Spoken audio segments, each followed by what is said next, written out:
Hey guys! So here's my third speed paint. We are going to be watching, I guess, since I'm watching two pictures of my character Luca, who, if you've been following me on Tumblr and Instagram, you've seen so many pictures of him. He's pretty much my main character, I guess. I know most artists who have characters have that one main original character that they draw more than anyone, and it's pretty much their go-to character when they feel like drawing, their own character. So Luca is pretty much my oldest character. He's 6 years old, starting this June.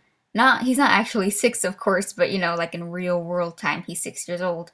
But I wanted to use this speed paint of him to talk about creating characters because most people I know do have their own characters, but I will occasionally come across an artist who has absolutely no original characters, and it's like the weirdest thing. I don't know, I thought that was impossible, but apparently it's not. Having original characters is pretty much like having your own children, except better, because you get to choose how they turn out. You can come up with their backstory and their designs and their personality. Whereas real babies, you don't get to decide that stuff, or not like fully or whatever. Um, um, and it's kind of weird how attached you get to these characters because you think, oh, they're just fictional and I came up with them, they're not that big of a deal.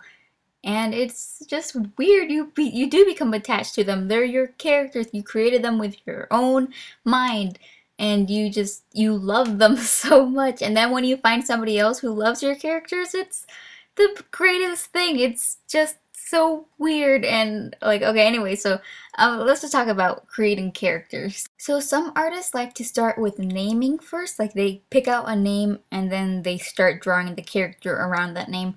And then other people like to draw the character first and then they name them. To be honest, I can't really choose which one is better because I've done both. I kind of switch between them. I don't really have like a preferred method. For naming, I go to baby naming websites because when I was first starting to make OCs when I was, I don't know, 15 or even younger than that, I guess, I came up with really weird names for my characters because I wanted them to be super unique and super original. Nobody can have this name because it's going to be my character's name only. It's so weird.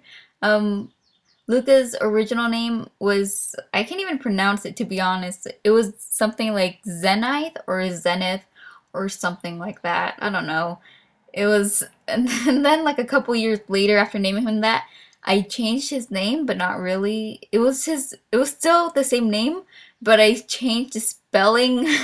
I like shoved a Y in there just to make it super unique because, not all names have Y's, so it's super original now and it's so bad. And then I have another character right now named Papaya. That was not his original name. A couple years ago when I first created him, his name was something like Tyker. It was Tyker or something like that. See, notice how there's another Y in there. Not all names have Y, so I just shove it right in there. And if you go on DeviantArt right now and you look up Tyker, most of the pictures are horse OCs. I don't know. It's like a weird name. But after a couple of years of making characters, I realized I don't have to have super original, unique characters. I just have to make characters for fun. And so I give them somewhat normal, but not really normal names. Papaya isn't like a normal human name, but I just named him after a fruit because I thought it was a really cute name. And Luca, I'm pretty sure that's a real name, but, oh, I switched pictures here, as you can see. It's actually really funny because I like my commentary right there. It was funny because my first recording had to do with me drawing his mouth, which you can see right there. It's not even that good of a mouth, but I just couldn't do it on recording, so I ended up stopping the recording and then deleting the whole thing and then drawing it off camera. And you'll see that I have a lot of difficulty with this drawing. There's even like the hairstyle that I'm drawing right now ends up not being the one I use. I ended up not liking it at all. So eventually you're gonna see me kind of cut and then he has a new hairstyle, but it's not that different, so you might not even notice. But anyways, I use baby naming websites now to give them somewhat kind of normal names. My human characters have much more normal names like Shay and Monica, Micah, Jackson, Emery, yeah. So those are much more normal than Papaya and Yeah. But I do have preferences, such as I really like classic names. So I have a character named Enoch, which is like super old, kind of. I don't know anybody named Enoch. It's a very classy name. And so I recommend you kind of spend hours and hours on baby naming websites and writing down every single name that grabs your attention. And if you want to be fancy, you can get names that have meanings that match the personality of that character, but I honestly just don't care about name meanings, so I ignore that stuff. Find names that you like how they sound. There's a lot of names. All of my character names, I like saying them. Like, I like saying Luca and Enoch and Micah. I love that name. Jackson, Emery. They're so fun for me to say, so make sure you have fun saying them and writing them and reading them. You have to like their name. Unless, I don't know, unless you create a character to specifically hate them. I don't know. I mean, you can do whatever you want. I'm not your mother. Also, for inspiration of characters, don't limit yourself. I know my character Papaya, back when he was Tiger, he was inspired by a dream I had in which I was in the woods at night and there is this guy just kind of running around with deer horns and he was sad and depressed. And back then when I first created him, he was definitely like really sad. And now he's way more cheerful, and he doesn't have deer horns anymore, obviously. But yeah, he was created by a dream. Luca here was created for a story I had when I thought I was going to be an author. So, oh, and I have a lot of characters who were inspired by songs, whether it was their whole character or it was just their design. Music is a really good inspiration, so don't limit yourself. Even if you're inspired by something super dumb, like a fruit, then just do it, you know?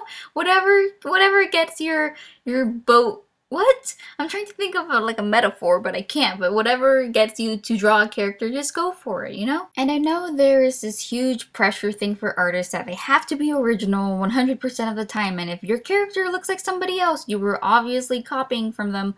And I'm gonna say that's complete BS because no matter how many times I've redesigned a character, I'm always getting messages, hey, it looks like this person, and you know what? Shut up.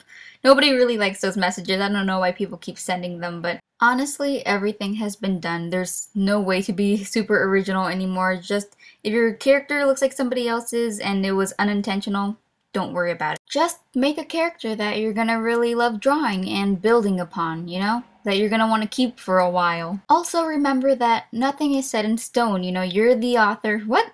You're the artist. You're the artist. You created them. If you want to change their design or name later in the future, just go for it. It's your character, do it. Anyways, I'm pretty sure that's the end of the video. I'm sorry if it wasn't like any really good advice. I just kind of want you guys to make your own characters, you know? Just fill the world with original characters. Even if they're Mary Sue's and even if they have really bad names, just do it. We all have to go through it, right? We all have to learn. So, yep. I do tutorials every Tuesday and speed paints every Saturday, so you should subscribe so you don't miss a video. I also take video requests, so if you want me to do a tutorial on something or you want me to cover some kind of topic on the future speed paint, just let me know and I'll try to get right on that. Ooh, and don't forget to click on that previous video link because it's probably good. I don't really know what's in the link right now because I don't see anything, but I'm sure it's good. Okay, thank you so much for watching. Bye! I love you.